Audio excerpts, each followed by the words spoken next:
Ay, ay. Just in time. It's cutting it close tonight.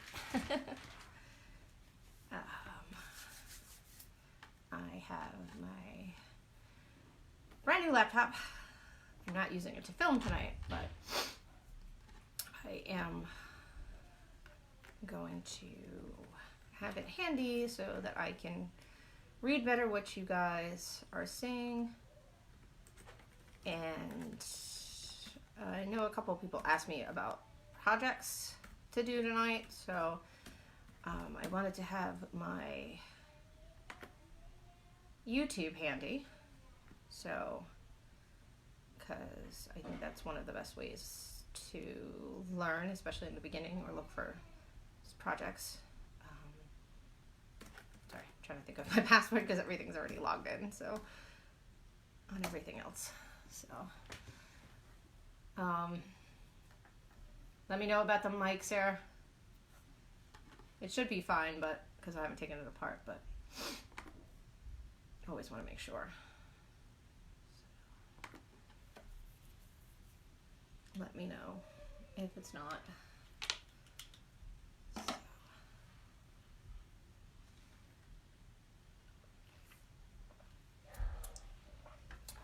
Let me know. Okay, cool. Sounds good. Thank you very much.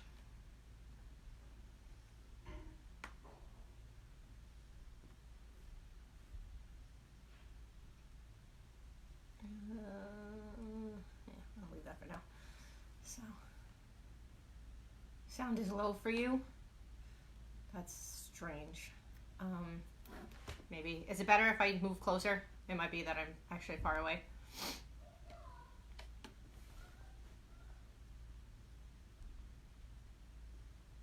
Let me know. Because I can move up a little bit, so I just have me further back. So, move the table a little bit. Rah. Strong lady here. So, I'm trying to have ice on my back. It's not really working too well tonight. So.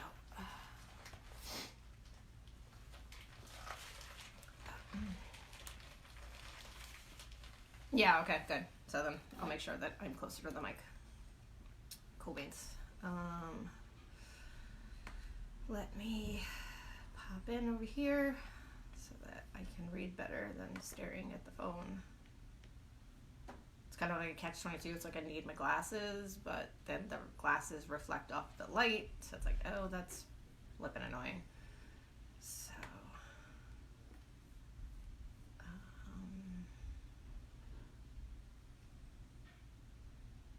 I wonder if I can start a watch party.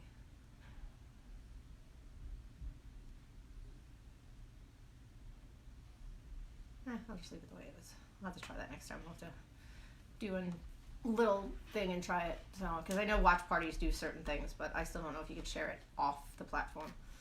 So, I'm hoping to get my YouTube set up sooner than later, but some days it's just difficult to do so. Just let me mute this, because that's annoying. There we go. Now that I have the comments going. So, hopefully we'll give it a few more minutes for a couple people to pop in. So,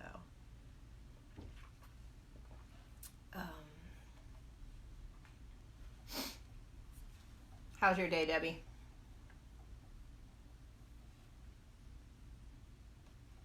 Hopefully it's better than yesterday.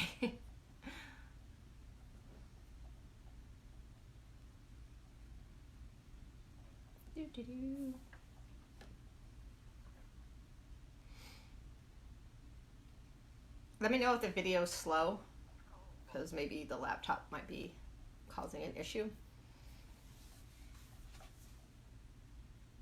Because I haven't had the laptop running at the same time, so I just want to make sure that it's not an issue.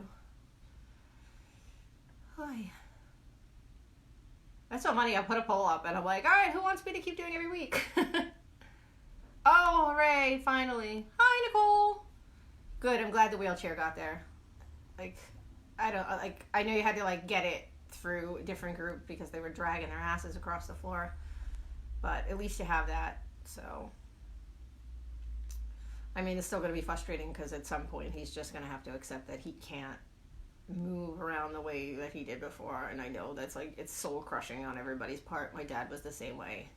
It didn't really hit him until he tried to go to the bathroom and he almost like hit his head on the toilet because he couldn't hold himself up. He made a huge mess.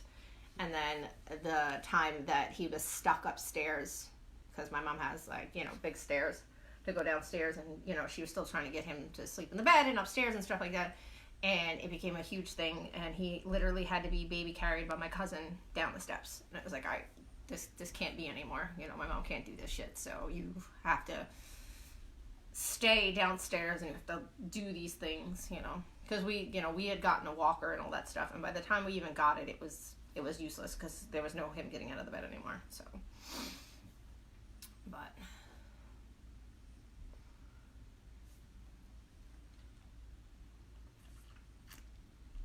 I hope more people pop on. So,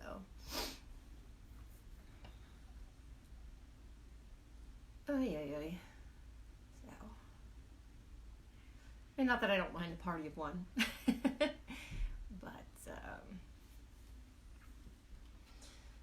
I'm hoping a couple people pop in. So, like I said, I've got YouTube ready to go so that I can share links in the comments so people can so we can talk about like easy projects, startup projects, you know, any kind of projects per se, you know.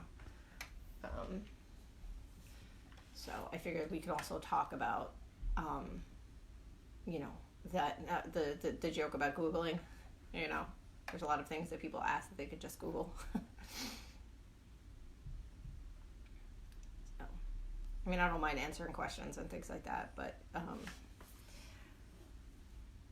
like I said, I think I've said it before, it's like there's a part where you have to own it to yourself. Like, if this is going to be your hobby and this is going to be the thing that you enjoy, you know, people aren't going to always be there to hold your hand and to, you know, always give you some kind of direction, you know, oh, I want to make a hat. What hat should I make? It's like, well, there's thousands and thousands of hats, you know. I mean, I don't mind the, you know, like, what's your favorite go-to hat type thing, but, you know, to a degree, it does get exhausting when it's over and over and over again. So, how are we doing? Okay, that's fine. You know, he comes first. I don't expect you to sit here, you know, but I hope all the other stuff that was going on yesterday kind of got fixed up. So you definitely need to get that power of attorney. So, because power of attorney only is good when they're alive. So once they pass on, the power of attorney actually means absolute dick that you need different, you know, you need different paperwork and all that other crap. And I know that because between my dad dying and then my uncle dying, like literally on the heels of my dad, it was like a disaster for my mom. Not for my dad, because my dad was on the ball before he got really bad and like made sure that he set up a lot of stuff for my mom so that she wouldn't have to deal with it. But my uncle was a whole nother ball of wax, so that was a disaster on so many levels. So, but actually yesterday was my dad's birthday, so that was an interesting day. So, but let's see, what time is it? It's 8:08. I'll get a few more minutes and then I'm just gonna get into it, because I know some people do watch the replays and comment and stuff like that, so I don't want to sit here and do nothing for an hour. So I'm sure the people that are on don't want to see my face here for an hour.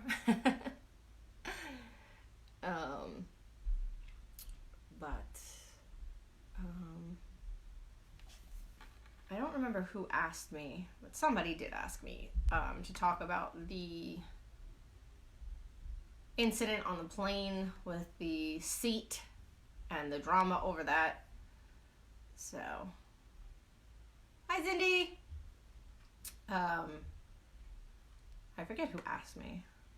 I don't know. I don't think it was Sue. I think it was Amy. I think Amy asked me to talk about that one. So, I guess maybe I'll skip that for a few more minutes and see if she pops in, because I know sometimes she does pop in late. So the other thing was projects, and if somebody else reminds me, by all means. If not, I'm gonna go look it up. So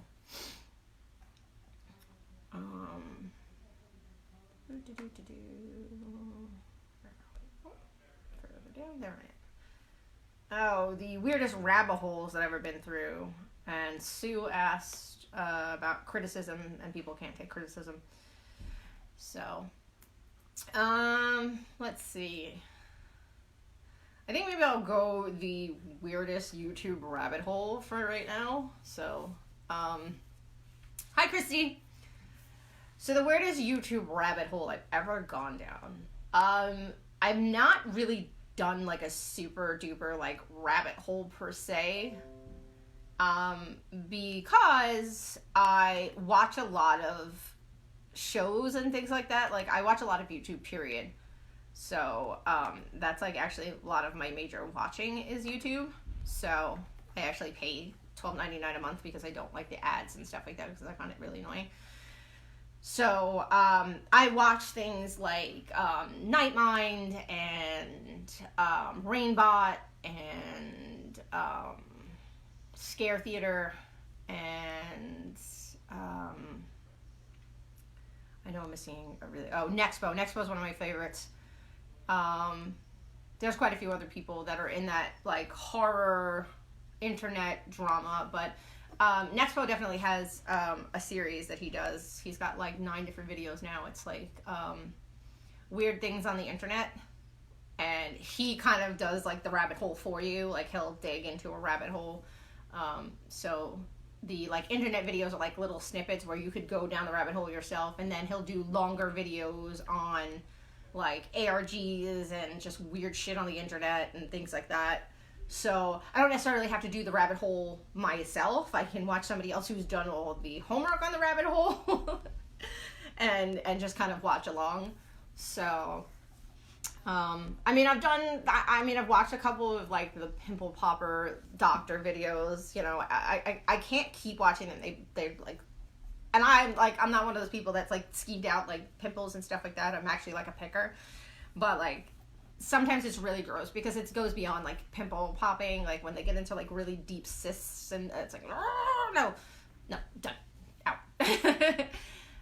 Or anything like when they remove bugs from people.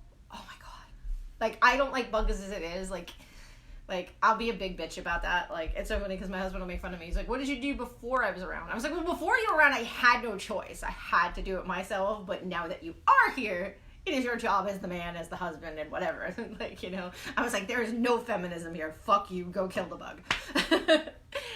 But yeah, I don't really go like I said, I don't really go down the weird rabbit holes too much. I get my information from online, but definitely if you're like a rabbit hole person, if you like horror genre, you like ARGs or things like that, definitely check out like Nexpo. He's really informative. Nightmind is too. I like Expo because he does a lot of, you know, internet stuff. He does video games. He does a little bit more than just some of the other people. Nightmind is his videos are very long. So you came in on pimple popping.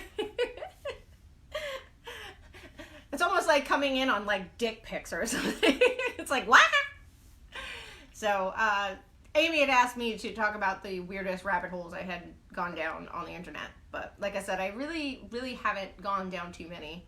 So YouTube is great for that. Like I watch a lot of channels on like conspiracy theories, on ghosts and things like that. Like I watch Most Amazing Top 10.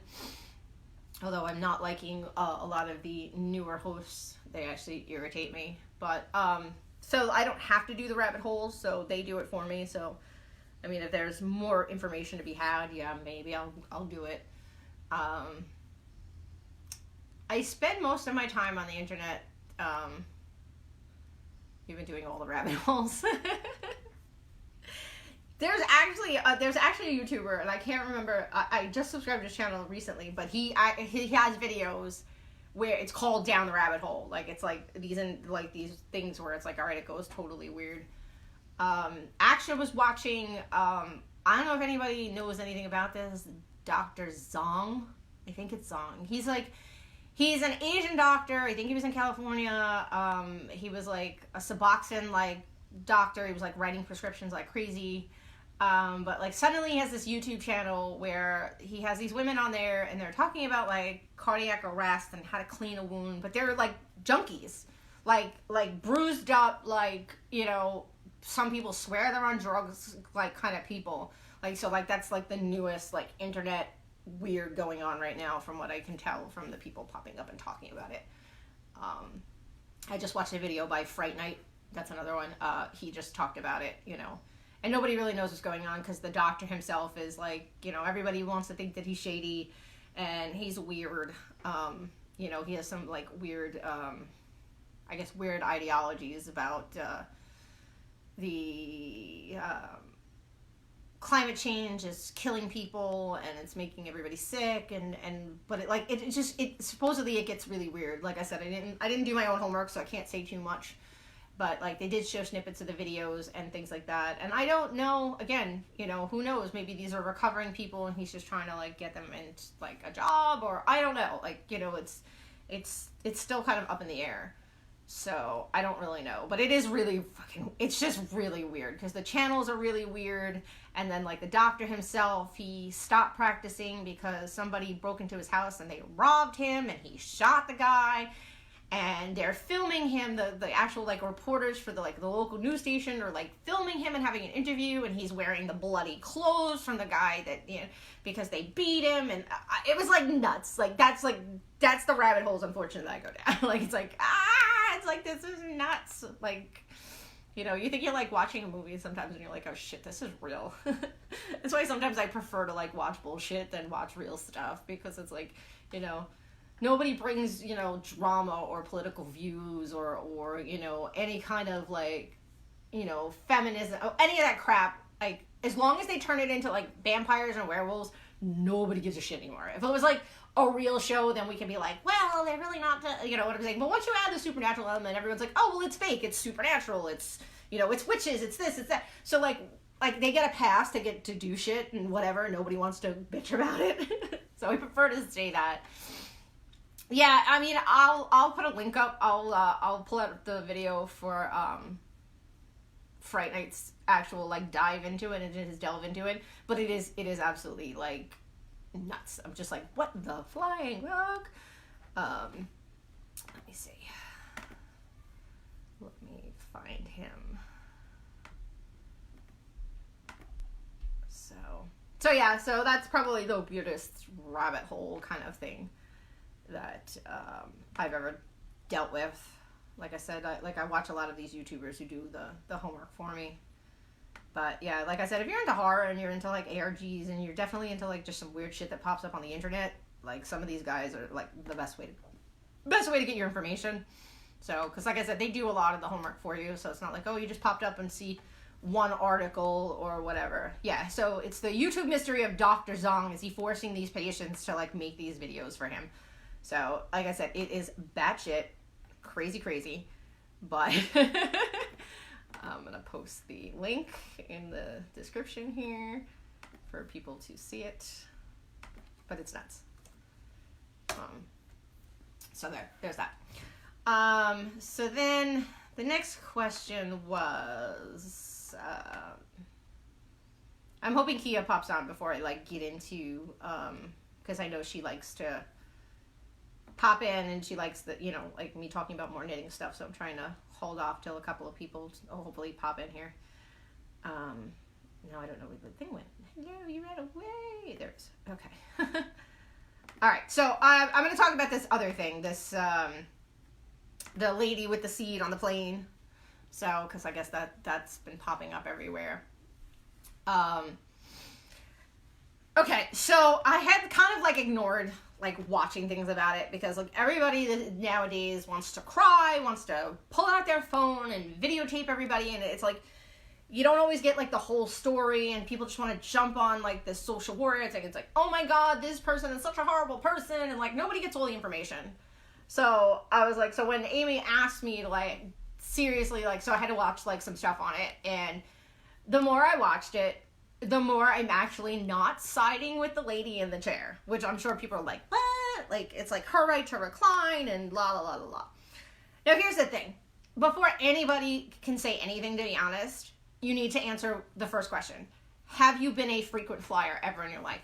Have you taken more than, you know, a plane ride once every couple of years? You know, hell, even maybe once a year. Have you literally been on a plane like once a month? Like literally steadily flying. You know what I'm saying? Because most people who pop into a plane and have all this preconceived notion of like, you know, it's not luxury. I don't give a shit who you are, unless you're going to pay first class and sit in first class. There is nothing about a plane that is fucking luxury. Okay? It's like being on a bus in the air. It's cramped. It's just, I don't know. It's like it's being in a fucking tin can and you can't wait to get the fuck out. You know what I'm saying? I did a lot of flying. I also did a lot of express bus driving into Manhattan when I was an electrician. So like every day I'd pop on the bus and you get the 2 seats and it's 2 seats on this side and 2 seats on that side and the seats reclined, and you know, you were always going to have an issue. You know what I'm saying?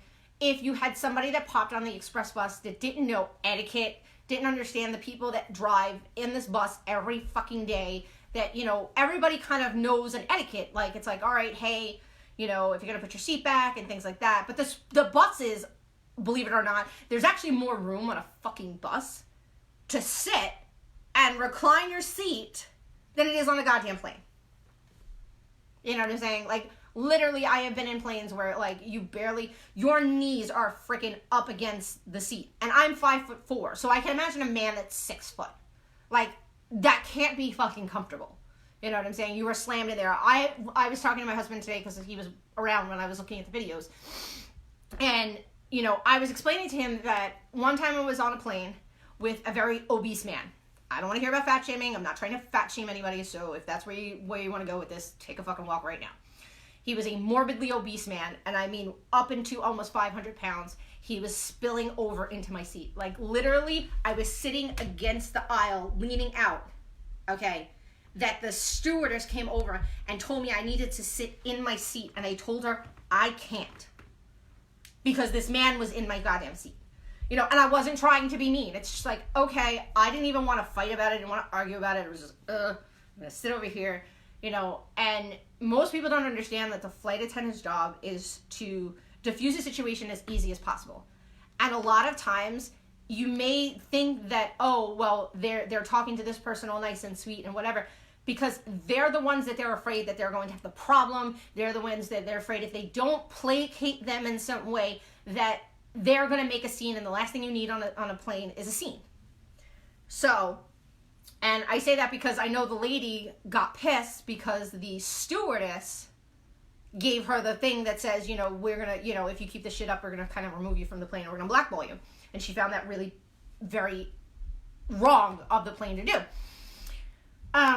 So here's the problem. First things first. Again, I was a flyer for a very long time. I moved to Wisconsin, and my dad always wanted to see my son, so we were constantly flying from Wisconsin to New York. So we're talking like a major hub and a major hub of, hi Cindy. So, you know, I flew a lot. I also spent extra money constantly because my dad would buy the tickets. I would always upgrade to first class. Why? Because I was on a plane long enough to know that it fucking sucks. And first class is just infinitely better. The seats are better. The room is better. The treatment is better. Just period. It's just better. You know what I'm saying? My son always had more fun in first class because they were always so cute to him. But here's the reason. Because when I did, like, again, I was a frequent flyer. I, at least twice a year, sometimes more, would fly around and go to conventions, like in Virginia and in Illinois. And, you know, I was at the very first Star Wars con in Colorado. Not Colorado. Yeah. Colorado? I want to say Colorado. If I'm not right, then it's Dakota. But whatever. So anyway, I was at the first Star Wars. I have pictures, so no one say me like, you're lying. I'm not. I have proof. I was up to my ass in mud. But anyway, I learned very, very early on that there are certain places that you absolutely do not want to sit. Okay? One is in the back of the goddamn plane where that man was sitting.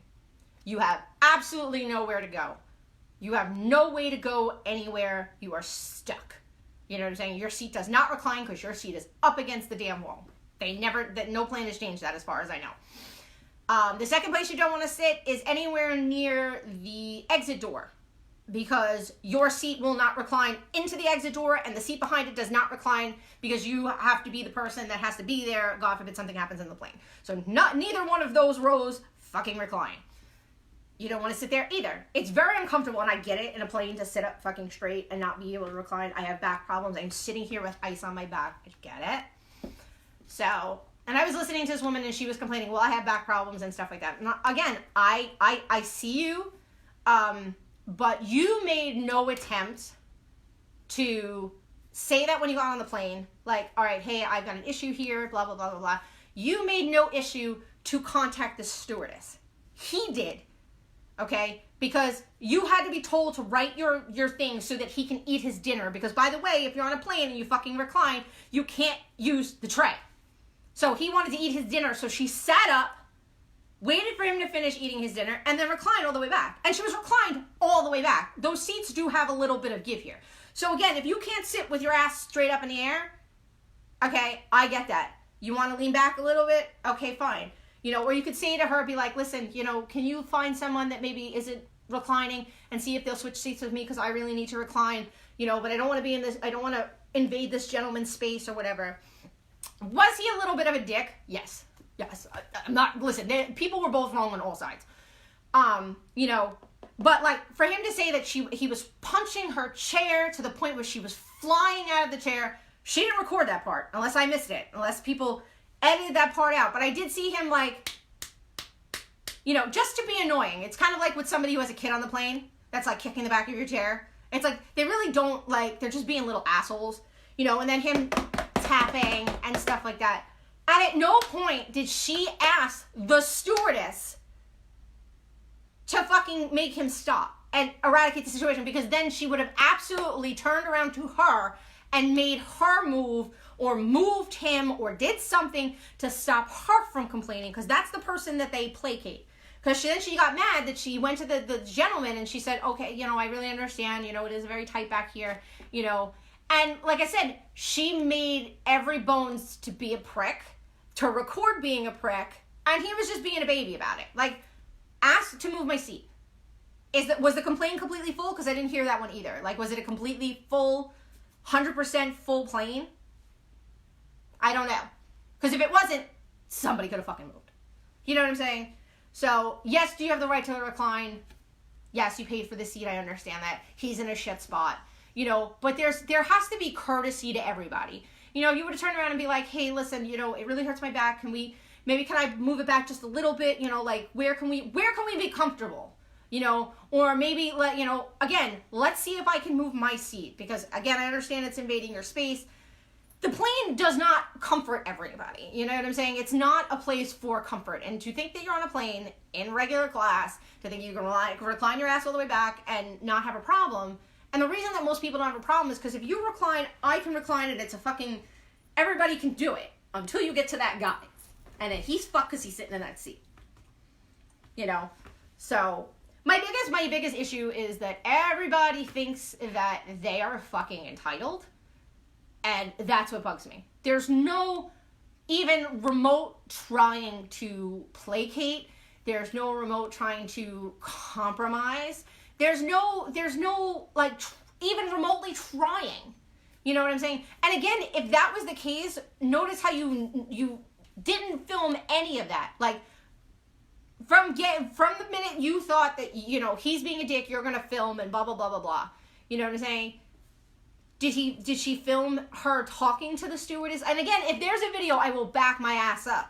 But from all the shit that I could see, and I saw her being interviewed, I think on CNN, and they interviewed the fucking president of the plane, and he was kind of like, You know, it's like, well, people do have the right to recline. But again, he was trying to be like me at this point where it's like, there has to be a modicum of respect for everybody. You know, and yes, you do have the right to recline, but, you know, you're being fucking rude too. You know, like I said, I'm not saying what he did was okay. So anybody who thinks that I'm saying that, I'm not.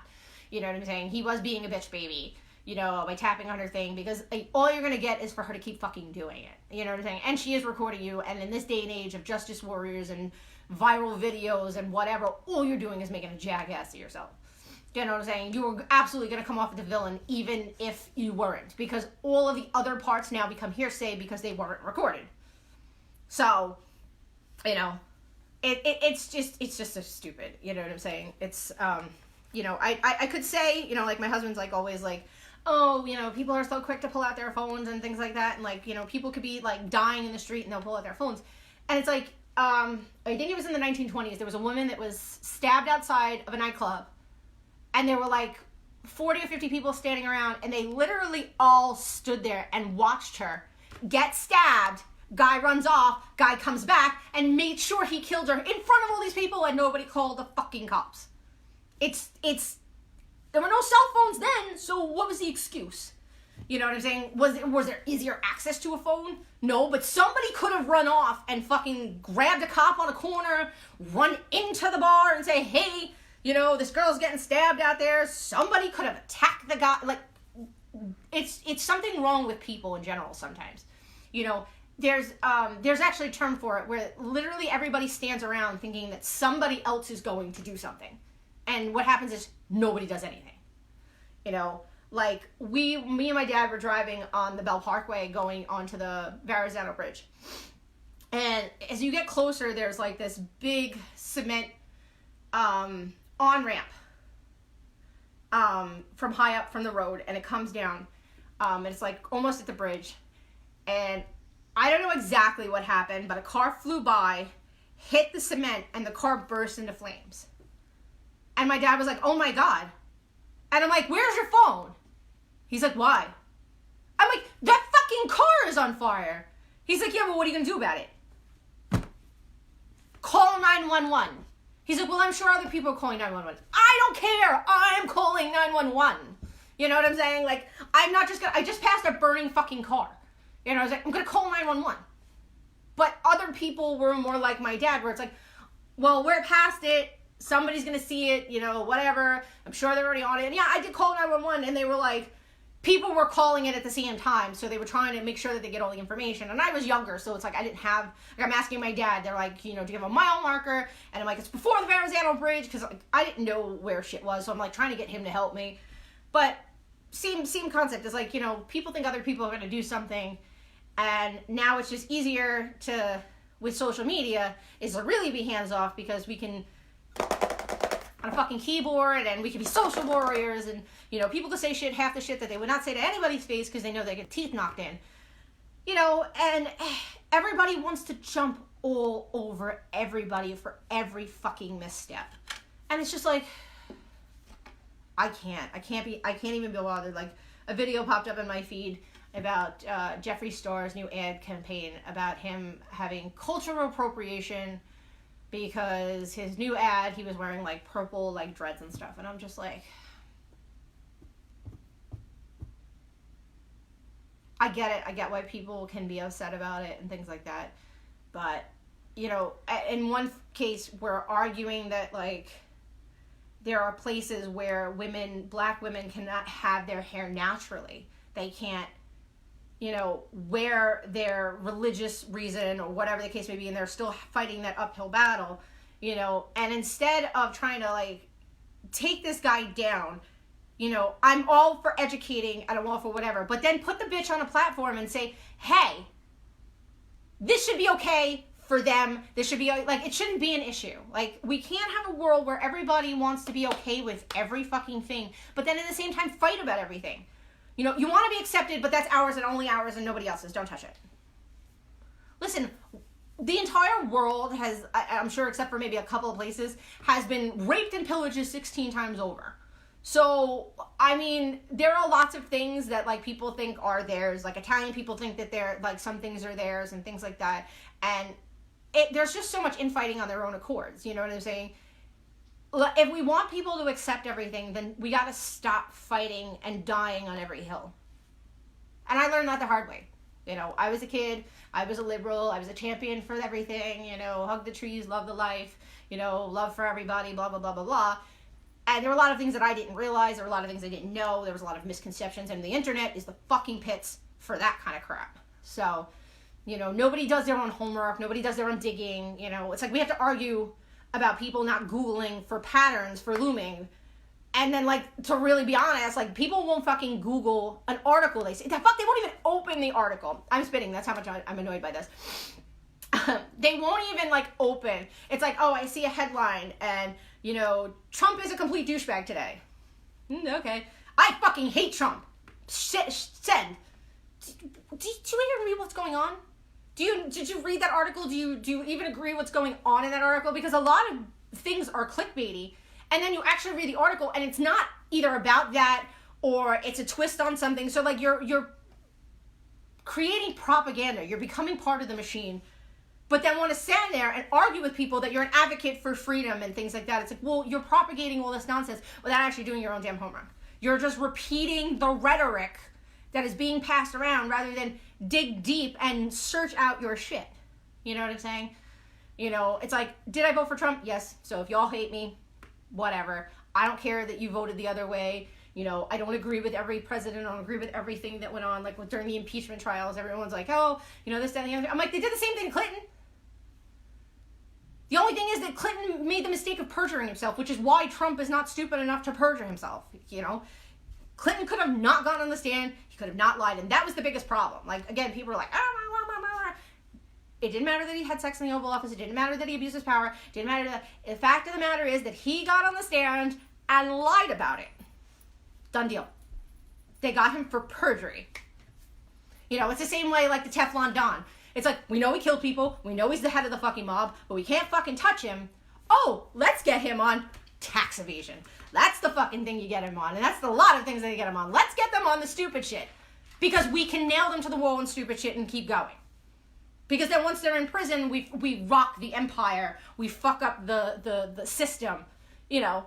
But then you see, like, shit that goes on in jail anyway. So, like, listen, there's a fucking rabbit hole. There is a fucking rabbit hole. I just ran down the rabbit hole at full speed.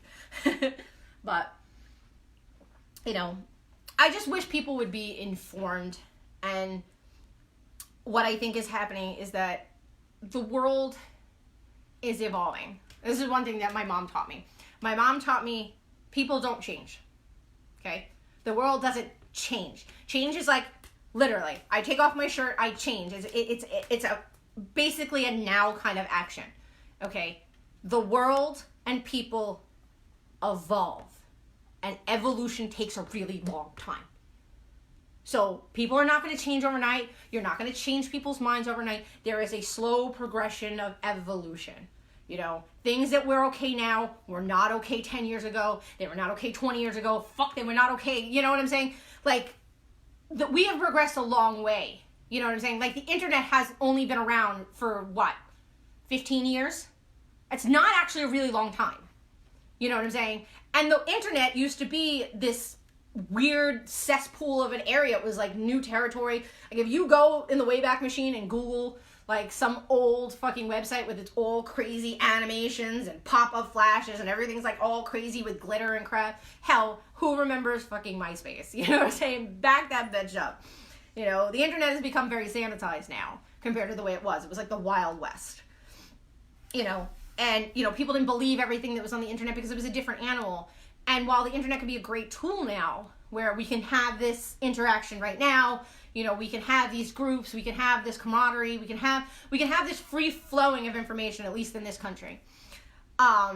We don't actually take advantage of all its purpose. You know, you have so much access to this information at the touch of your fingers, and you just don't even fucking bother. And then you want to run your mouth.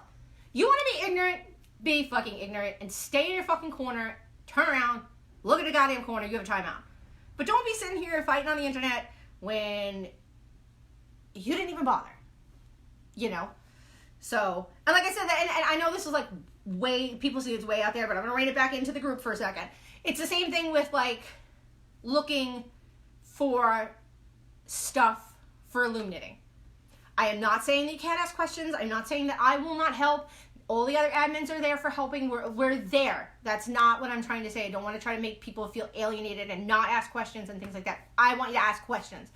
What I don't want you to do is expect someone else to fucking hand you everything on a plate and you not take any accountability, never take any of the reins back on yourself and say, okay, give me a starting point and run off. Go down the rabbit hole. You know, I'll give you a starting point. I'll give you 17 starting points. But you have to do the work. You know what I'm saying? You have to watch the videos. You have to read the patterns. You have to learn how to read patterns if you want to use something that is a pattern and is not a fucking video. These are things that you have to learn. You can get help. Like, a teacher can teach, but if you're not willing to fucking learn, she's basically talking to the wall. And I know because I wanted to be a teacher. There's only so much that I can do before it becomes I'm doing it for you, which means you're doing absolutely nothing. And nobody's winning here. I'm not doing what I'm supposed to be doing, and you're not doing anything at all. So, that's the end of that. I will rein it back in and calm down. And just so we know, fuck you, Amy, you started this. Anyway, Rhea hasn't popped on, right? I didn't miss her. All right, no. Okay, she hasn't popped on. Woo. Maybe I should watch the replay. So, let's see. She had asked exactly, because I like to try to touch on everything people ask is about project ideas. Okay, so again, that's a really broad conversation. It's like project ideas, like, you know, new stuff, you know, intermediate stuff, you know, like, again, see, that's like a question like that's like way too broad. So like to just like pop in the group and be like, hey, I need some project ideas. Well, that's way too big of a space. You know what I'm saying? Not that people can't answer you, not that people can't throw things out. You know, you got to give us a little bit more information on that one. And what I'm going to do with that question is, again, I don't want to, you know, be a dick, you know, which will go back into Sue's question. You know, it's like, you know, I can't give criticism, take criticism, you know. So if you think I'm a dick, then fine, whatever. You know, what I can do, though, is give you some places to start, just in general. Like, people that definitely have a lot of stuff to give, a lot of information, things like that. Is that... No, you're fine. It's okay. Is that a joint account? Is that like is that your name? Or is that like husband, wife, or boyfriend, girlfriend account? Because I don't want to call you something and it's actually... So. Oh, you missed a diatribe. Oh my god. I was actually so angry I was spitting. You'll have to watch the replay. But it started off that we were talking about the lady with the seed on the plane, and then it digressed from there. So, you know, just people not taking, you know, not being respectful, not taking accountability, not, you know, everybody's just so easy to be an internet sensation, a viral video, you know, all that junk. So, okay, I love you, Kristen. I do not want to join anything right now. I just want to be able to share the link to your damn page. So, the funny thing is, I haven't been on a computer in so friggin' long. So to look at something on a computer, I'm like, hey, where the hell are all my buttons? So, you know what? Let's see. Let's see if this will open for me. Okay, open a new tab. So, please don't play a video, because I just want the whole playlist.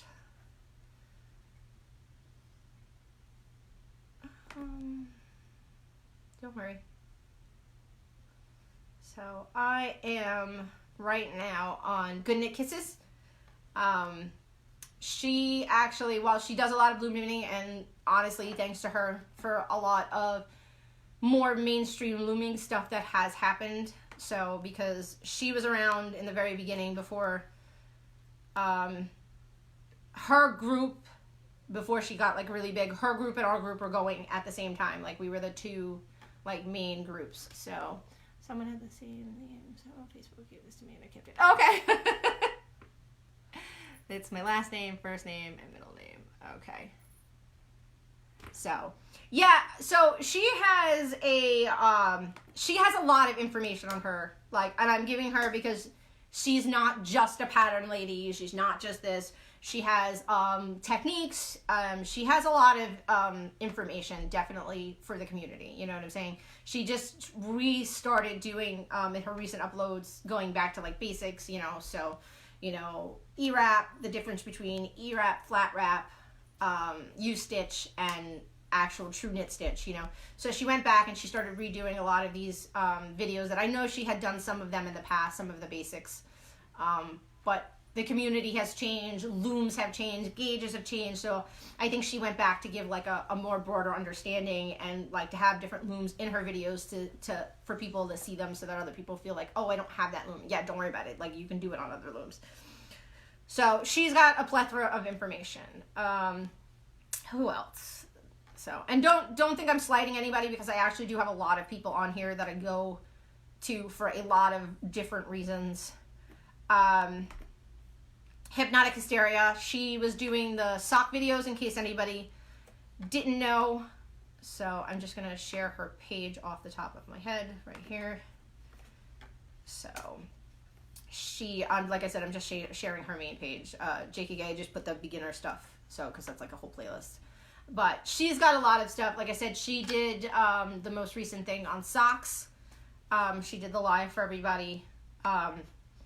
So she had a problem at one point. She had lost control of her page, but gained it back and started re-uploading and all this other stuff. So she has a plethora of stuff too, you know, different kinds of looms. She does unboxings for like Darn Good Yarn and things like that. So she's got more, like, again, there's like more conversation, there's like unboxings and things like that. I don't know if JKK does unboxings, so if that's something you like, and if she does do it, you know, don't shoot me in the foot. I don't, like I said, I don't watch one person solely, and I'm not dedicated to be like, oh my God, Kristen is the god of, and I must watch her and no one else. I don't roll that way.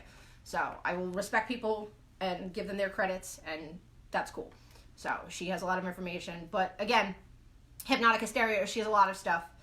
I think I was actually friendly with her on Facebook before I even realized she had a page. So, who else is really good? I mean, it doesn't really have to be said, but I'm going to share it in the thing. I think everybody knows Lumahat. And the best thing about her personally, and again, don't shoot me on this one, is that she definitely tries very, very hard. I think even painfully hard, because I think she's hard on herself sometimes, is that she tries to use tools and yarns and things like that that anybody can get. She tries to go, okay, if I had the base amount of money, I had the base amount of stuff, I didn't have access to these things, I didn't have the money for a Cindy would, like, you know, can I still do things and make nice things? Because it's like, you know, you'll see things like I have my Cindy Woods, you know, but at the same time I have my other looms, and I go back and forth. Like, I love my Cindy Woods. Those will last forever. I can basically throw them against the wall, you know. I mean, other than my dog really like chewing down on it, like, it's gonna survive, you know, even if like sometimes the pegs come a little unglued on my older ones, but they've changed the glue since then. But I can literally just glue it back in and no big deal. I know people that use them actually unglued. They tell them, please don't glue my pegs in because I don't want them. But at the same time, like, you don't have to have those to make a lot of things. You know, people are like, oh, yes, are certain tools make a job easier? Of course it does. But it doesn't mean that the job can't be done. You know, like, my husband will be like, oh, you know, let me go get this tool. And I'm like, fuck it, I'll just use this. And I'd be like, yeah, but there's a tool for that. Okay. Can I do it? Well, yeah, you can. Well, then that's it. You know what I'm saying? Sometimes you have to think another way. Like, some people will be like, all right, I'll do something in the round where she does it flat and shows you how to put it together. So I also, like I said, because of that, I think she like allows more out of the box thinking for those kind of things. And like I said, she always uses the 41 peg. She always uses the plastic looms. I don't think I've ever seen her, and I think she has. I think she's like done maybe like a Cindy Wood thing or here or there, but most, I would say, I would bet 90% of her stuff is done on looms that anybody can go to any store or any like knockoff from Amazon if it's cheaper for you and do it. And she uses yarns that aren't crazy expensive because she wants everybody to enjoy it and not feel that they have to. There's nothing worse than trying to enjoy something and feel like you're behind everybody else. Like, oh, everybody else has nice stuff. It's like, it's like, oh, well, that person has a nicer lawn. That person has a nicer house. And, yeah, but you know what? There's the joy in my house. And, my kids love me and they're fed and they're happy and blah, blah, blah. I mean, those people are miserable. Yeah, but their house looks amazing. Fuck them. You know what I'm saying? So, I'm going to share her page. So, like I said, she's definitely the best for beginners on every level. You know what I'm saying? Like, where JKK, she's very good at techniques and things like that. LumaHat makes more complicated things easy, but she uses tools that everybody has. She makes sure that everybody's included in that way. So, inclusion for her. Who else? Let me see if there's anybody else that I know is definitely like basic all the way around person before I start sharing a couple other people, because there are definitely other people. Don't worry, I didn't forget, like, Debbie's out there and Scarlett's out there. I'm not sharing them yet because I feel like that's like, you get into other things with that.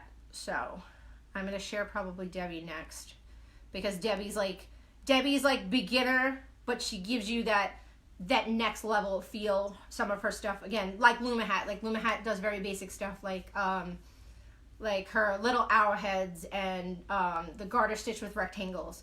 It looks really nice. It looks like there's a lot, it might be complicated, but it's really not. So, but it gives it a different finish look. It's not just your E-wraps, that you learn in the beginning. It's not just, it really starts to show you how to use your loom to be more creative.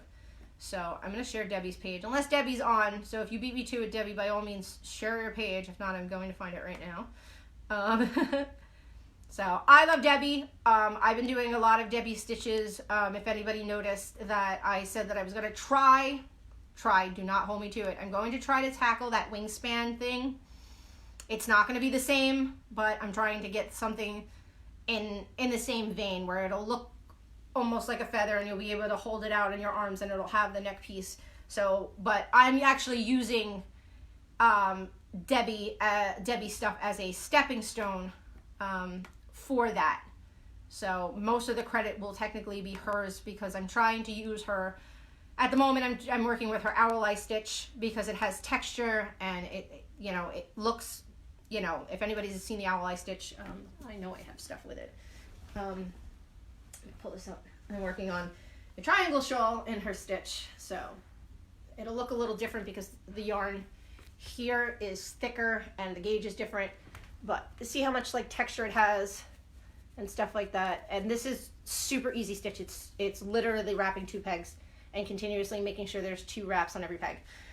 But I'm using that for like a texture, so it's not complicated. Like, I'm trying to build it so that anybody could give it a go, and anybody who's been looming and feels a little bit more comfortable with themselves could do it. So I'm trying not to make it complicated, because if you've actually seen the pattern, it's crazy. It's crazy, crazy, crazy. I know needle knitters that are like, wow, that's fucking hard. So, oh no. Well, hi. I hope my scary face makes you feel a little better.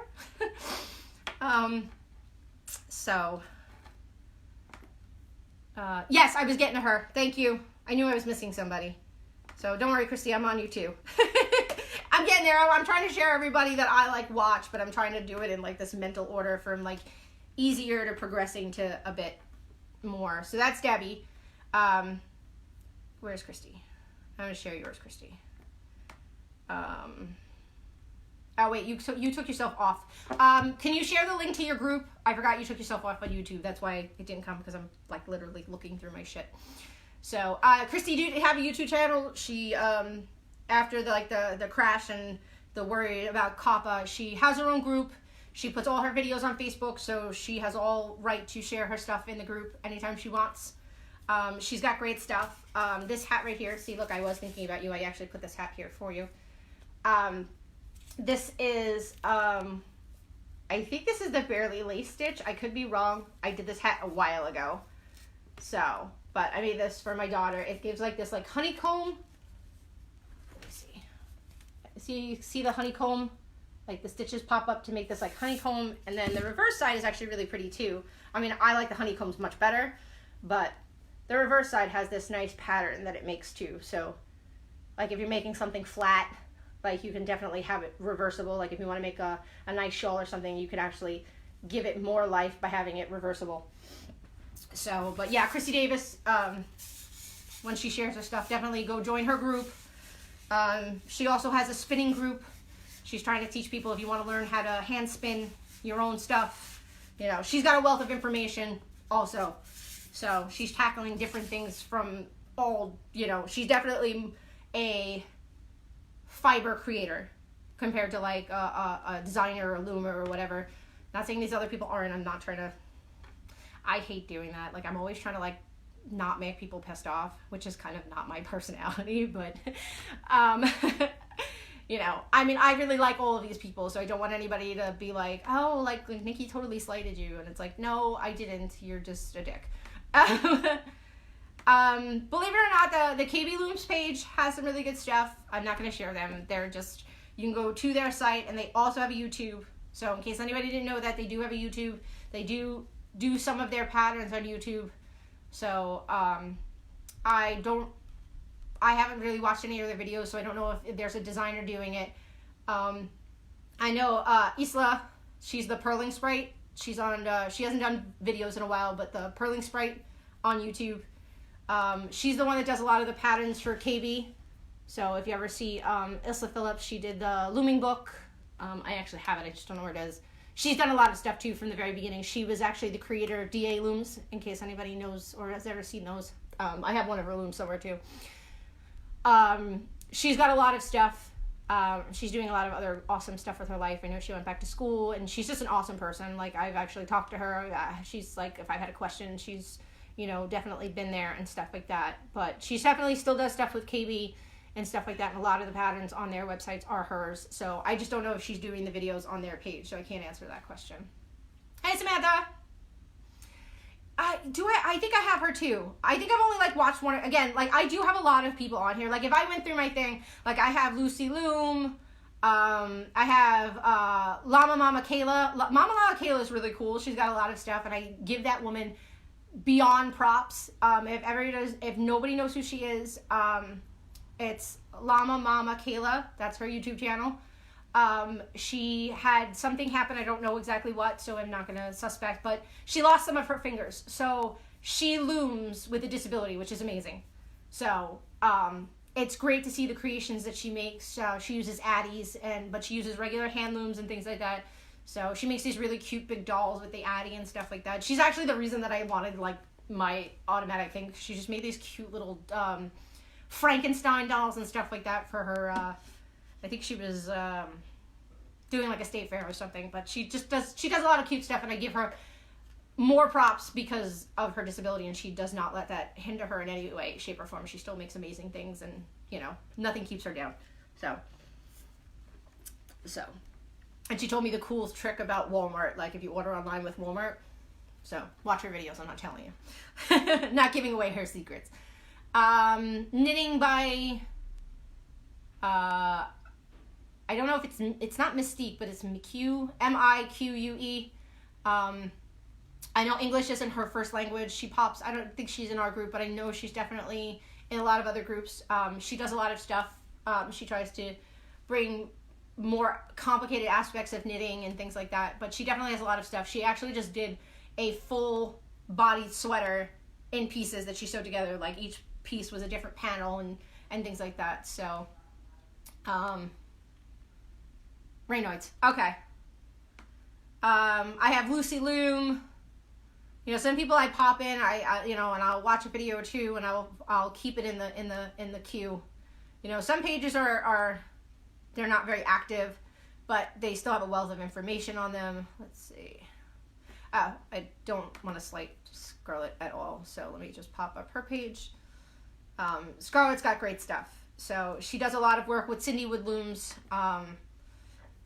If I'm not mistaken, she was actually one of the main contributors in doing the X looms to make looming have more versatility. Like, you know, instead of doing things in pieces and things like that, I mean, you still have to do certain things in pieces regardless, but being able to do more stuff because you'd be able to move the pieces and have a different structure. So, and it still be comfortable. So, but she does a lot of stuff on the X looms, especially like she's been doing a lot of her toys, and you know, she did the dragon, and she did a lot of stuff. And she's been doing some of them, remaking them on the X loom, because again, she has more versatility compared to when she made them the first time. But her original videos are still there, so I don't know if this will, hold on, let me see. No. I do have some needle knitters in here, so I always have to check. Oh, and of course, who can forget Toodlet? She's amazing. So, and she's bilingual, which is awesome. So if you're a Spanish speaking person, she absolutely... I do not have a YouTube channel. Well, all right, correction. I technically do, but it's not up and running yet. So I plan to... I started out here, and I want to do the lives here into the group, because this is, again, this is my base. When I first started looming, this was my home. I originally wasn't an admin here, but I was one of the help creators of this page. So I wasn't an admin at the time, but I did help, you know, create the page with the original people. And then there was some dissent in the ranks, and Teddy took over. And the first thing that Teddy did was ask me to be an admin, because she was like, I don't understand why you were never admin. You should have been an admin before me. You know, I was like, well, at the time I was working, and I didn't, you know, I just didn't want to be bothered, and I didn't want to argue with one of the main admins that is now gone. So he was a prick. But anyway, so I'm planning on getting that up and running, and when I do, I will let people know. And I want to try to do the lives over there. That way people outside the group can watch. But for now, I'm here. Let me see. All right, did I share her page? Amanda! Yeah, okay, I shared her page. So, Amanda is Hypnotic Hysteria, for anyone who does not know. I usually call her out every time she pops on, but, you know, every so often different people pop in, and some people don't equate one name to the other. So, I did share her page. So, again, if you want to learn about socks, she's done a wonderful class live, but you can rewatch them, and she goes step by step for everybody, making sure not to leave anybody behind. So if you've ever been wanting to do socks, afraid to do socks, any of those things, she is definitely the person to go to and watch her video. So let me see. Like I said, the purling sprite, I'm going to share her thing. Like I said, she doesn't do videos as often anymore, but if you see, like, once you go to this page here, you'll notice right off the bat that's like, oh, a lot of the KB patterns that they put out are hers. So that's the purling sprite. She's actually the person who taught me how to do the short row heel. I was like terrified to do heels, and I watched her video several times and watched it. So who else? There is Nicole Cox. She's This Moment Is Good. So I don't know about anything about her personally, to be honest, but I know that she definitely puts out stuff, and people do enjoy her stuff. I am subscribed to her page, but I have not done too many of her things, so I can't speak from personal experience. Like I said, personal experience I can speak to. I can speak to Toodlet. I can speak to Hypnotic Hysteria. Although she had a shawl that I'm still terrified to do. Like, I took it out, I had it, I started it, and I was like, oh my god, I can't do this. So that's on me, not on you. Trust me. And that's actually when I found out that your page was messed up. So that proves how long ago it was. You know, Cindy Woodcrafts has their own YouTube. Again, I don't really use it, but I know that they do stuff on there. Dana Scholes. The thing with Dana is that 90% of her patterns are paid. So if you don't want free stuff, Dana's not for you. That's not to say that Dana isn't amazing. I mean, she makes really nice stuff. I've actually bought quite a few of her patterns. But she does have some stuff that you can follow along. There are some things that she'll show, like techniques for something, so that you, all right, if you're interested, there's maybe a difficult part, and she'll do that. But a lot of her stuff is paid, not expensively, but, you know, some of us just, you know, you don't have that extra couple of bucks, you know, especially when there's a lot of free stuff out there. I can't talk enough about Debbie. I do a lot of Debbie stuff. Debbie stuff. The best thing about Debbie stuff is that she is trying to think outside the box. She is trying to create things from her own mind and use the loom a different way. She's not trying to necessarily replicate stitches from needle knitting. She's trying to actually create its own thing. So where some people are like, all right, we want to transition needle knitters and earn their respect and things like that. And that's fine. She was a knitter. But at the same time, she wants to be like, well, I have this beautiful tool and I can do these wonderful things with them. So I want to give to the community something different. So that's what I like about her. She wakes up in the dead of night like I do, and it's like, your brain just won't shut the fuck off. And she's like, I've got a stitch pattern. I've got to run and go stitch it real quick. She constantly put out patterns. I'm like, stop, I can't keep up. I want to do them. And I keep doing the damn ally stitches, like every time I turn around. I'm like, I want to do this other stitch. But I did do her Terra Magic stitch. That was really nice, so. You're absolutely welcome. I'm here, like I said, the point of this is like to have like that informal, like where we can talk about knitting, but we can kind of vent off about other things, And there are other great groups out there. Like I've just been promoted to admin on the All Loom Knitting group. I don't know the name of it, but I'm like all about new. I was like, I know I'm missing a word. So All About Loom Knitting. It's a great group. Sue is amazing. She's the head admin. She's the head honcho. Debbie and I are both admins with her, but it's her show, and that's strictly loom knitting. If it's not about loom knitting, don't post it, and that's absolutely fine. Those groups are great for those purposes, but sometimes you want a place where, you can't post on your personal page and, well, these people like share my thing. Maybe I can vent off and I can talk to them, or we can talk about things. So like when Teddy and I and Jackie talked about the group, it's like, all right, do we want to be like that? And we decided we didn't. We wanted to be us. We're the bitches of the boom. Like that's what we call ourselves, because we're a bunch of bitches and we don't care. So we want to have this place be a safe space, I guess, for you to be you. Like we've had issues in the past, and I don't throw anybody off for having an opinion and things like that, but at the same time, people are allowed to have their opinions, including ones that you don't like. So that's why you can scroll by or you can exit the group on your own accord. I don't want to kick you out if you don't like what we post, you don't like people, you don't like what's going on. You have all the rights in the world to leave. But, I like this format because I feel like I'm being genuine. I'm not trying to promote a brand or, like I feel like that happens sometimes. And it's not their fault. Like, I've watched a lot of YouTube over the years, and a lot of YouTubers get burnt out because, like, they're trying to keep this high energy, high motion, high thing, and they become, like, a caricature of themselves. Anybody who knows me for real or has talked to me for real, like, this is who I am all the time. You know what I'm saying? I can't be phony. I can't lie. Like, I just don't. Like, when I was a kid, my mother was always like, she was like a human lie detector. So, like, even when I tried to lie, she'd be like, you're lying. No, I'm not, I swear. You're lying. I know you're lying, so tell me the truth. So, like, there was never getting around her. Like, never. So, like, I just didn't bother anymore. Like, and I always learned that if it's easier to tell the truth than back up a lie. Because you always have to remember what you lied about. You always have to keep backing that shit up, And I'm not like that. Like, I'm brutally honest,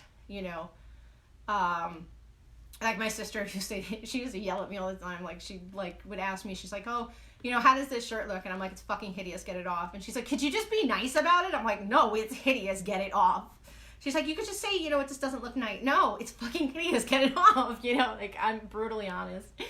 Sometimes I even say shit to my kids, and, like, people, like, I'm like, what do you want me to do? I'm not gonna, I'm not, I'm honest with them. My older one, all his friends are like, wow, your mom is just I'm blunt. I don't give a crap. This is my house. You came into my house.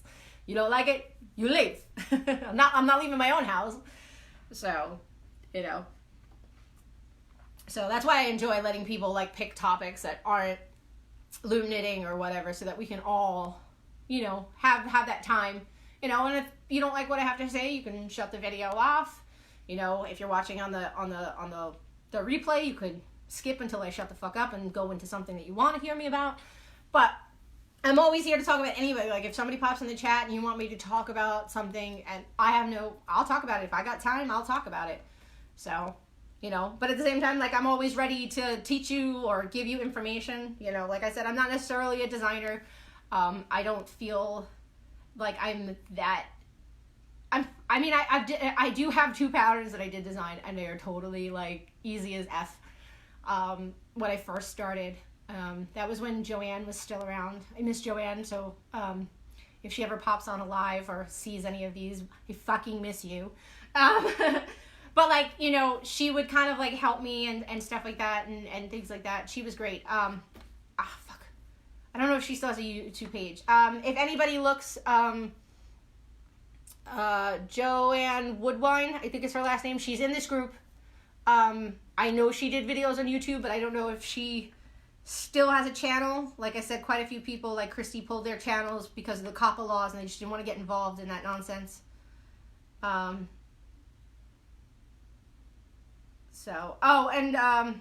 I don't use them a lot, but I know a lot of people have been using the Hurdle Stitch, the David Homestead. So, they do a lot of loom knitting stuff. So, I don't know. I know in the beginning their channel was a little bit more, you know, like homeschooling and stuff like that. So, but definitely their loom stuff is cool. So, I'm not going to comment on anything else, you know, because I don't know well enough. I don't know anything about it. So, but they've definitely got some cute stuff on there. Hi, Erin. But, so yeah, I think I kind of covered everything that people asked. I could be wrong.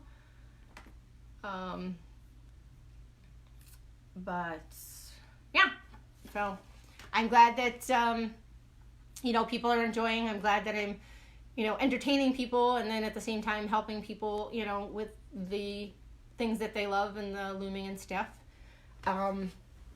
Just to show you guys,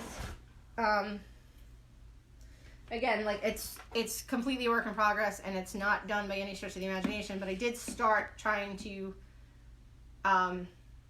undo different stuff. So right now it kind of looks like the dragon tail shawl that Debbie did, and like I said, I am using some of her stuff as a jump point, but, like, it's hard to see here. Like, I tried to, on the other scarf, it has a hard in, like this one, where it's, like, nice here, and then there's the hard in on this side. I don't know if you guys can see it. Let me try to get closer. See how that one goes in hard? It's like this nice little progression, and then it goes really hard back in. It's hard to see here, but I didn't do that here. Oh, come on, light. Stop being a dick. See how I started to go back in, but it still looks really fat. So I'm thinking about, like, making it smaller, so because feathers are thinner. So, but this is a 5/16 because I figured I definitely need to use like a 3 or 4 yarn to kind of keep the look of it. I was just talking to Oliver, who's not on right now. I chose this yarn because I like the coloring, but then as I'm doing it, because it turns yellow to white to brown to whatever, it's like owl kind of colors, but because it's so color, it's not, I don't think it's going to look the way I want it to. And again, it's going to look more like the dragon scarf, and I'm trying to give something different, because then you could just do the dragon scarf and say, yeah, screw it. Like I said, just don't kill me. I'm really fucking slow.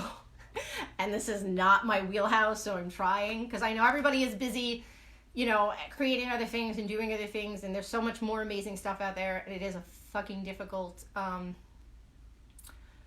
it is definitely a difficult pattern for needle knitters. Because I did ask a needle knitter, and they're like, I could do it, but it's crazy intensive, you know.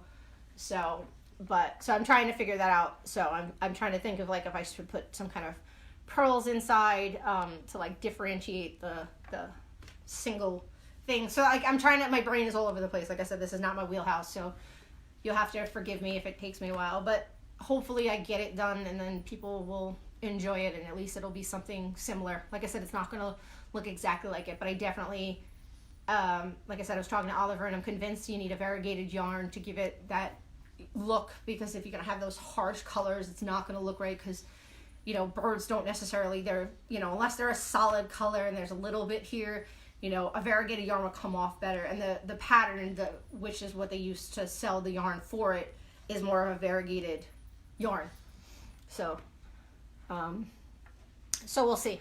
So hopefully I'll get somewhere. And like I said, I used the 5/16, and I looked on the KB site and they still sell it, even though it was supposed to be a limited edition. It is still on there, and I don't think it's very expensive for $50. It's definitely a good fine gauge loom, especially, you know, if you want more versatility. Again, like the X loom has definitely that more comfortability. You know, if you have to hold things in your hand, which for me, I hold my looms in my hand. We had this discussion, like, and I think the first or second thing I did, this loom becomes very complicated to hold in my hand. So, like, I have to, like, hold it like this, and I do this, and I'm a fucking mess mentally and physically. So, like, I was starting to get, like, really bad pains up my arm, and I was like, all right, I gotta put it down. So, I'm thinking of maybe, like, trying to set up a table and try to do it, like, flat, and see if maybe I can get more done. But anyway, the point was that I was trying to pick a loom that people could still get and you know, be able to use and not be super expensive, you know, because I didn't want to go with a bulky yarn, because I just didn't think it would look right. So it's like, if we're trying really hard to get it somewhat similar to this thing, it's like, all right, I've got to figure out different ways to do it, you know. But like I said, Debbie is my stepping stone, so I'm definitely, you know, she's gonna get most of the credit for it, because I'm definitely using some of her things. So, and she deserves all the credit. So, all right, Teddy, we love you. Feel better. I'll message you tomorrow. Sorry you're in the hospital. So, Teddy's been dealing with some stuff, so it's not my business to share. I know she shared some stuff, but I don't know exactly what she shared, so I'm not sharing. But just everybody, you know, keep her in your thoughts and stuff like that. So she's a great lady. So, and she's got 2 grandbabies that she needs to be around for. So, so Teddy, I'm always rooting for Teddy. You know, it was weird because when my dad got sick and then my dad died, I talked to Teddy a lot, because Teddy understood my dad's cancer in a way. She didn't have the same thing I did. I thought she did. That's what I talked to her, and she was like, no, mine was different. But she had some of the similarities, and, like, she helped me understand a lot of stuff, and she was there, you know, to, like, get both sides of because she had been through it and things like that. So she was there. So, like, I feel like I'm, like, her champion, like, where I didn't get to keep my dad. I want to keep Teddy here as long as humanly possible. So, anyway. That threw me off. It sucked because his birthday was yesterday too, so it was like, I felt weird, you know. It's like, I didn't want to be bothering my mom, because she was like, you know, she went to where they used to go out, you know, on vacation, and she went there, and it's like, you know, my mom is a weird person. Like, you can't just be like, hey, you okay? Because she kind of gets mad, you know. And I'm kind of like that too. I get that from her, so I can't, like, people are like, you know, like when people are feeling sad or whatever, and they were like, oh, I want to hug you, and I'm like, don't fucking touch me. You know, where my husband, like, is like, he wants to be affectionate. Like, when shit was going on with my dad, my girlfriend's like, he's like, what do you mean? She goes, you're only gonna make her mad. He's like, I don't understand. And it's like, it's me. It was the way I was raised, it's the way I process, you know, it's fucked up. You know what I'm saying? But, and then my sister's texting me, she's out with her kids, and then she's like, oh, you know, she had a couple of drinks, and my sister's like a lovey drunk. She's like, she'll get drunk, especially when she was younger. She used to call me up at a party, and she's like, Nikki, what are you doing? I'm like, oh my God, are you drunk? I'm not drunk. I'm like, you're drunk. And then she'd be talking, and she'd be like, I love you. And I'm like, I know. She's like, no, I really love you. And I'm like, I know, Jessie, I know. Please tell me somebody else is driving you home. Like, but, you know, so it was weird, because she was asking me how I felt, and I was like, I felt like I didn't feel anything. Like, it was like, am I supposed to feel something? You know, don't let anyone ever tell you how to deal with grief, because they don't fucking know. You know, and even if you've dealt with it, everybody deals with shit differently. You know, it hits people differently, it hits them different ways. You know, sometimes, you know, some people fall apart, some people, it could be fucking 2 years later and fall apart. You know, like when my grandfather died, my dad's dad, and I was close to my grandfather. I got a lot of things from my grandfather. My love of Star Trek, and I think I've said that before. But like when he died, it was weird. It was just weird. You know, I didn't want to like go up to the coffin. I didn't even want to be in the room. Like I was like, no, I'm sitting out here. You know, and my uncle was like fighting with me, and my father was like, leave her the fuck alone, like let her deal the way she wants to deal. And then everybody went to lunch, so the room was there and the box was there, and like I brought myself in there, and it was weird because it was like my dad was like, he came in and he's like, is it okay? And I'm like, yeah. I'm like, it's just weird. I'm like, it's not him. And he was like, well, it's not, you know, in that weird way. You know, they had him kind of propped up, and it was just creeped out. And I had been to a funeral before, but like this was my grandfather.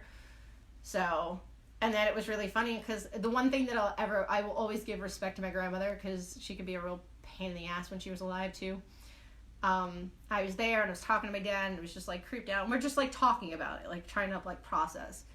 And I turned around to like leave, and my grandmother is at the door refusing to let anybody else in because they had come back from lunch, and she didn't want anybody to say anything. She didn't want anybody to bother me.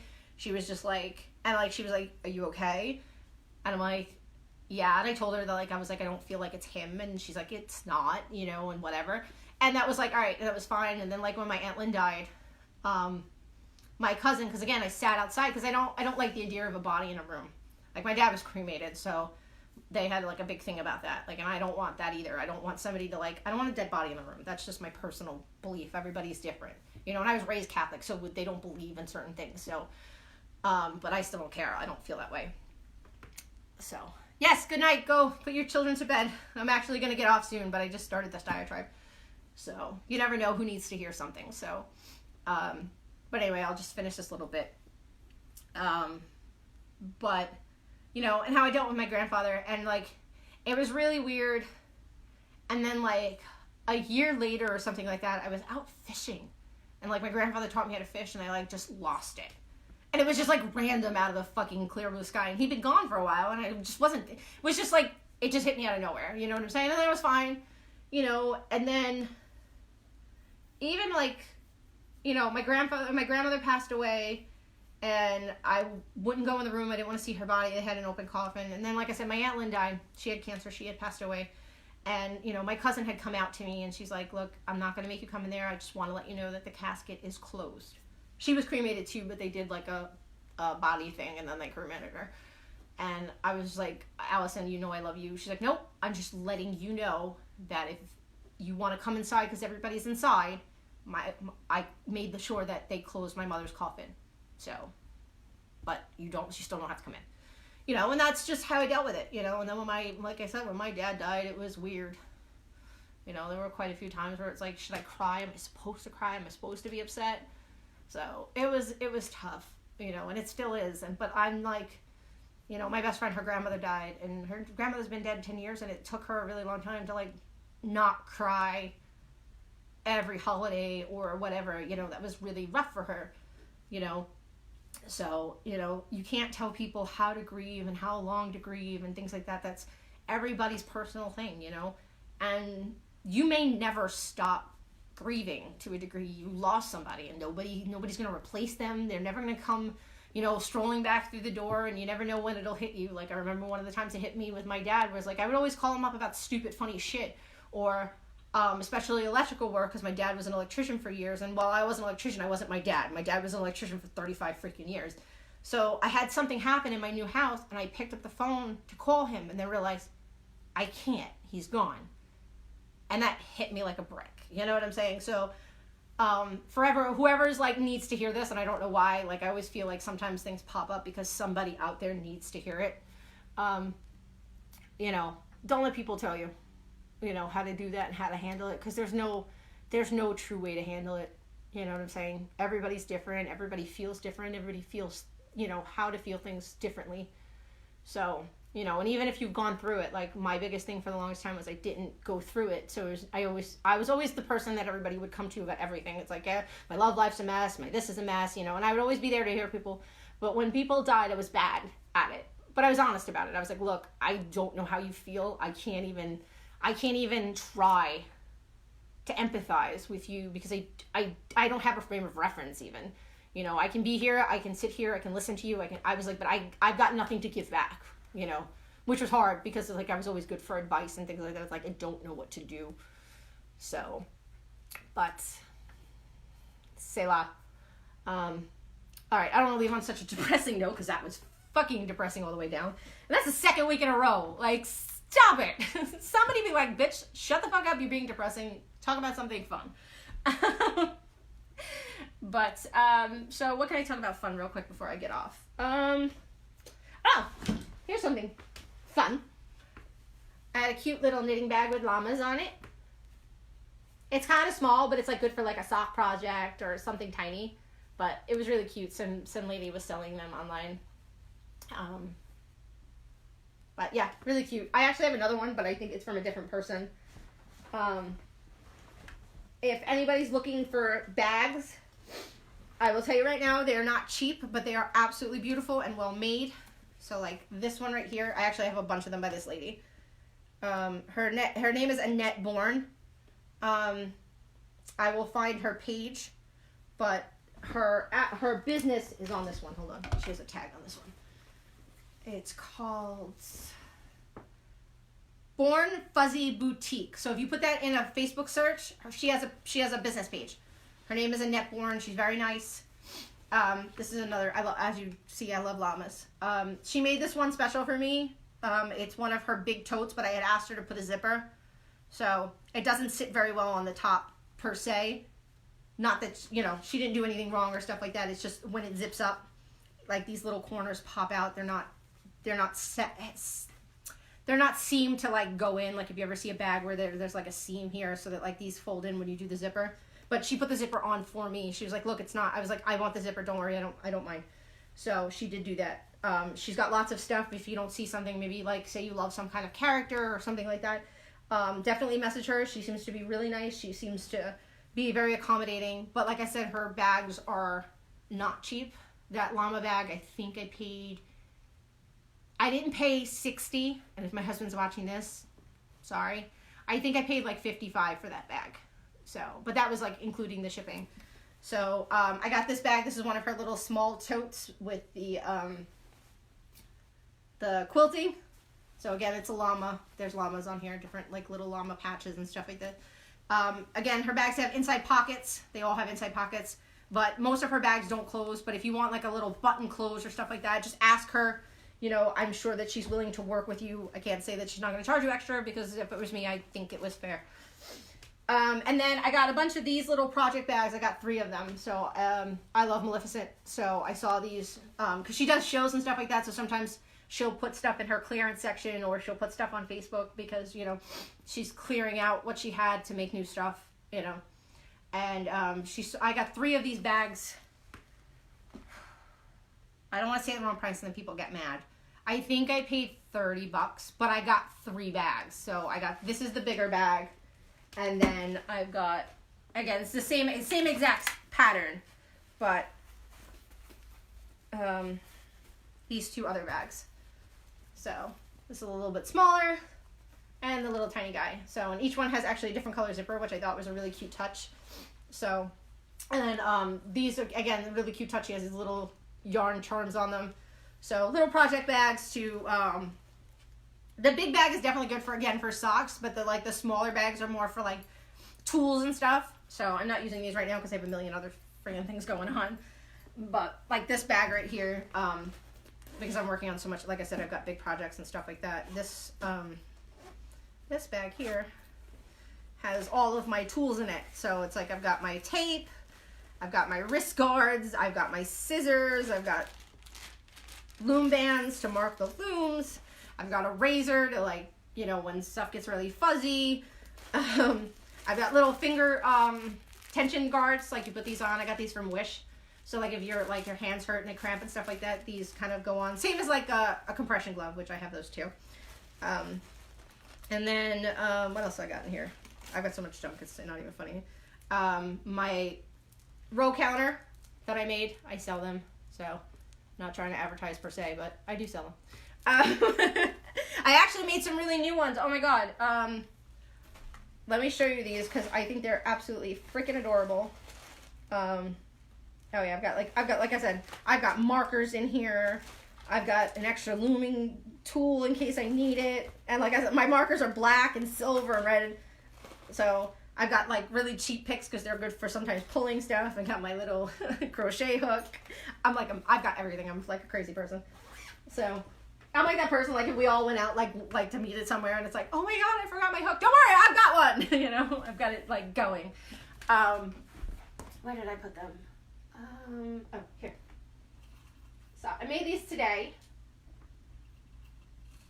I had them in mind and had seen something. So this one is like the lowbrow one in my opinion. So like, cause it's cheaper. So this is a row counter. I'm sure everybody's seen them. They usually come in like little kits and stuff like that. So they're like no frills kind of thing. So what I did is kind of doll it up a little bit. So I don't know if you can see, like there's like a little charm here and there's some beads. There we go. You know, and then it's got a little hook so you can hook it on your project or you can put it on an extra peg and then just keep track of your stuff. This one is actually a little multifunctional and I had a little fun with this one. So this you can use for needle knitting. Again, let me get closer so you can see it. So it has the numbers. So like this would be 1, 2, 3. So now you can hook this on a peg and keep track of your stuff. And then again for loom knitting. And then this little charm here you move to keep track of your tens. So, and then this is just the cute little charm that I added to it. So I've got Belle. She's a little charm. I'm trying to get the light not to be like such a dick. Come on. All right, I think that's good enough as I'm gonna get. So it's Belle from Beauty and the Beast. And then I had this little silver flower charm. And I made the rose, I painted it red so it matches her. So, and then like I said, if you were needle knitting, a lot of people, what they do is you stick the needle through here to keep track of your rows as you're going. And then again, the 10 moves. So, but you can use this for loom knitting too and just put it on a peg or just hang it on your anchor. So, but I think this is really cute. Like it's just a cute little charm thing. So I actually have a lot of thoughts about stuff like, I saw like necklaces and stuff. So, you know, I look through Etsy once in a while to like see like what other people are doing, especially pricing wise, because like I see people charging like an obscene amount for stitch markers. And I almost feel like I feel bad that like, am I not charging enough? Am I not valuing my work? Especially because shipping sucks because I want to put it in a padded envelope and I want it to be nice. So like the lady at the office was like, she's like, well, if you would just put it in another envelope, then it would be cheaper because we can run it through the machine. And I'm like, well, I can't have you run it through the machine because, you know, she's like, no, I know. She's like, I'm just letting you know, if you could find a different way to package it, then, I can't, then I won't have to consider it a package. Then it would be like a letter. And I'm like, all right, whatever. But I want people to get their stuff and not be broken. So if I have to eat some of the money sometimes, c'est la vie. But yeah, I love this. I have a bunch of these little charms, like I said, and I had to like glue this piece to it, but I have Belle, I have Elsa, I have the girl from Tangled, I can't remember her name. Oh, that was so stupid of me. I meant the girl from Brave, I don't remember her name. The girl from Tangled is Rapunzel. Like, duh. But, yeah, I saw some stuff about, like, necklaces, like, to keep your stitch markers on, and to, like, I saw another thing where you can, keep track of your rows, but it's like a little, almost like a keychain, like a circle. And then the coolest thing that I saw was like kind of like stitch markers, but like with the letters for crochet hooks. So like you can put it on the project. Cause I always say like, people are like, oh, crochet wise, like I know, Teddy crochets and it's always like, she takes her hook and then it's like, what hook did I use to do that? You know what I'm saying? So like you have these like little charms that say, that was an E hook, an F hook, a G hook or whatever. So just other stuff for me to do, I unfortunately I have to sit a lot and trying to still be creative and things like that. So, but I also made cute little angel stitch markers today. Where are they? Let me just take down my tree. This is my little tree that I keep my stitch markers on. I made these little angels today. So different colors. So, I've changed the way I did my stitch markers because like I used to do them because again I loom, so I was actually putting them on the pegs, so like these don't open or things like that. These were just to mark the pegs, so I had these. But then a lot of people, when I first started making them, were like, well, that's great, but I do other stuff. So, you know, I went to the little hooks. I also have the little black ones, which don't really work for loom knitters. They work better for needle knitters. They like the little ropes because they put them on the thing and they constantly move the markers off the things. We don't do the same thing when we loom. So, but somebody did ask me, because they do needle knit, and they were like, oh, I really like your markers, you know, but do you have, what did she say? Because these are, you can use these too, but she was like, non-catch, I think they call it. So it's just like those little black ropes that they use, and they put the charms on that so that they can just put it on, do their stitches, and then when they go to the next row, they move it out and stuff like that. But I do have them to do. I just, you know, I find a lot of people prefer these because they move. You can put them on the actual work itself. You can put them on the loom. They're more functional. So I know Expression Fiber Arts, she does her stitch markers like that. So I know a couple of other people do it like that too. But I like making them. I was always into like, you know, I used to make jewelry as a kid. I think I said that before. I did bracelets and shit like that. But I like being creative. I like doing stuff. So anybody interested, by all means, let me know. I've got stuff. You're looking for something, I may have it. I just may not have made it. Like I said, I have a whole section over here that you guys can't see that's full of beads and Dremel pieces and more beads and jewelry stuff. It's a mess over there. So it's like my looming is all over here, and then my jewelry stuff is in this little tiny corner. But so, all right, on that note, unless anybody has anything they want me to say or talk about. Hi, Linda, I'm sorry. I did see you pop in and say hey, but then I was talking, so don't think I ignored you. So, but again, if anybody got anything else they want me to talk about before it's time to go, it is 9:30, so I've been on for about an hour and a half. Usually that's the kind of cutoff point. The good thing is that my husband is now home. He got to work. He got a job at the post office. So he's military, almost 18 years. So federal job, he gets to buy back time. It's really good, you know, it's really good for the family. It's like, you know, my husband and I met later in life. So, you know, he didn't think that he was going to be where he was. So like a lot of like the normal setup when people get married, it was like, okay, we're going to do 401ks and we're going to do all that. Neither one of us like had that kind of shit set up. So, you know, we're looking at life and saying, hey, you know, this is a good move. This is a good thing. So, but the best thing about it is that he's home like a normal person now. So, because he used to work nights. So, well, it's going to be an adjustment period. I think it'll work out because I'm like a person who doesn't sleep. So maybe we'll have more time together because I don't know how to sleep. And, you know, not having him home at nighttime would work rather than it's like, oh, hey, he worked all night and then he sleeps most of the day. And then it's like, okay, got a couple of hours and then he's out of here. You know, so anyway. So, again, does anybody have anything else they want me to say, to talk about, to show real quick before I pop out of here? If not, again, if you're watching the replay, I always say this, if you're watching the replay, you can still type questions in. It'll alert me, you know, so you could always ask questions and things like that. Good night. So, I'm gonna go upstairs. I'm not gonna go to sleep because I don't sleep. But I'm gonna get off and I'm gonna go upstairs and tuck my kids in and all that junk. But I hope some of the stuff was helpful. I know definitely you guys are, you know, gonna be, you know, into those YouTube channels. Like I said, all of those people have some great stuff. All for, you know, everybody, different levels, different reasons, different things. You know, there's a lot out there. If anyone has a specific question, like I said, you know, I'm surprised Kia actually didn't pop on, so I'm sure something went on. But, you know, to Kia, if you have a specific project that you're looking for, like, hey, you know, I'm looking to make a blanket, or I'm looking to make a hat, or I'm looking to make something, then post in there and I can give you a more direct route if you'd like. Like I said, all of these people are great. They all have all different kinds of techniques and things like that. So all good. So yeah, I'm probably gonna go, Debbie, unless you have something you want me to say or talk about or whatever. It's just kind of closing up here. So, by the way, that's the Debbie. She is an admin here. She's an admin on all about loom knitting. She has her channel. Like I said, amazing stuff on there. I enjoy the way her brain works. So, so definitely check her out. But like I said, all the other people that are up there, definitely, they all have stuff to give to the community, different purposes, different reasons, you know, so. No, you know what it is? I just, you know, it gets to that point where I'm like out of like things to say.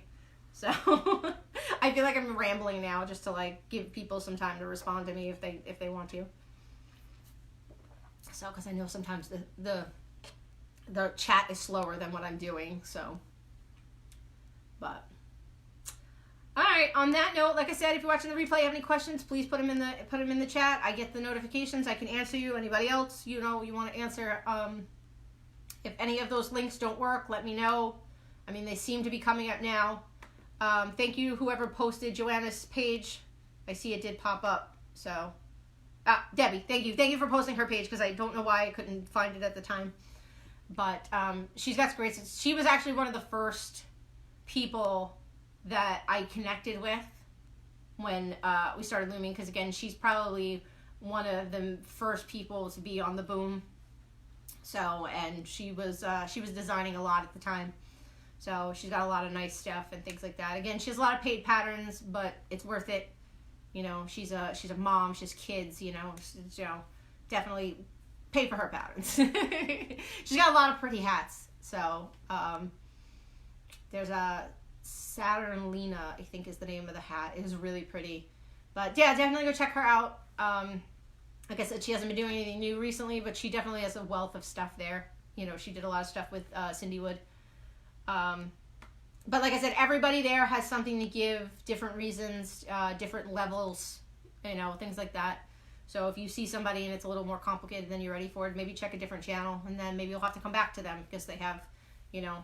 And like I said, I think last week or the week before, definitely don't feel bad. Like if you see something and you really want to do it and you're having a hard time, maybe you're just not at that level yet. You know, you need to pace yourself a little bit better and do things like that. You know, I definitely out the gate tried to like make a blanket, and like I tried to do big, and it did not work.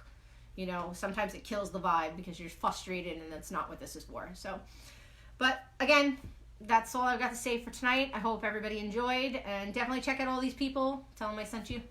So, but on that note, I will definitely be back next Thursday, because you all voted and said every Thursday you enjoy my face and my voice and whatever else. I don't know why you enjoy it, but whatever. So, but definitely see you next week, next Thursday at 8 o'clock. Same bat time, same bat channel. And that's it. Good night, everybody.